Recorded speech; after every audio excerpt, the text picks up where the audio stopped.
Welcome to the Emotional Connectivity Podcast of Talent Management Academy.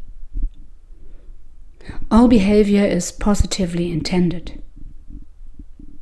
Last week, Rolf gave you some valuable tips in his last podcast, how to give and receive feedback and what is required for easily putting it into practice.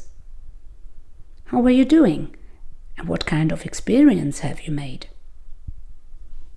I know it's often challenging to give constructive negative feedback, in particular to people that are dear to your heart, or to your boss who is positioned at a higher hierarchical level than you.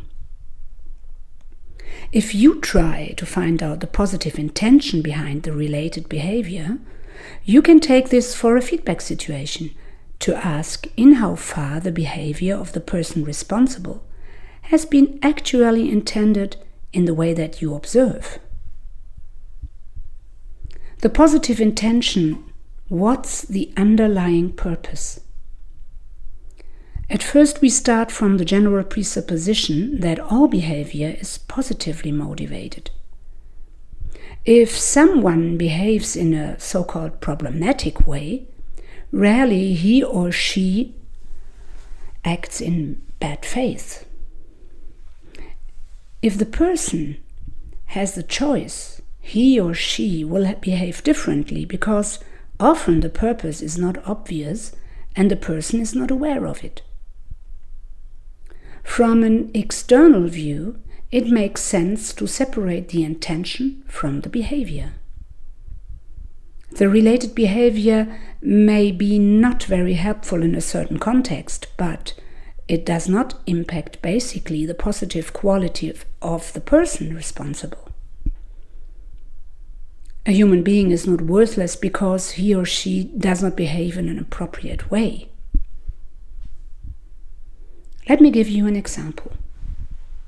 Of course, all of you know that smoking is bad for your health. Why do people smoke cigarettes? Because there is an inherent benefit for them. Their behavior is positively motivated. A positive intention does not necessarily have positive effects. So, what to do? Preventive rush for nicotine patches so that you can easier stand the process of giving up smoking? It's true that your body may be resistive to the detox for some days, but even more important is what is actually ensured through smoking.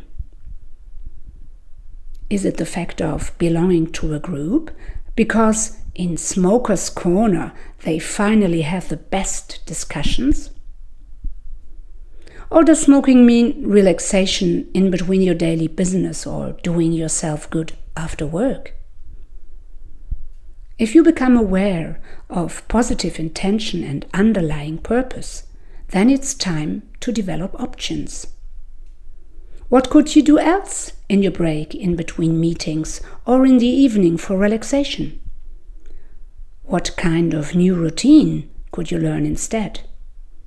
Test it and stay tuned, because people do not make wrong decisions, but do not have sufficient choices that are available for them. Here's my tip in the end. During this week, observe behaviors of other people that irritate you. Find out what the related positive intention could be and practice constructive feedback. Happy learning!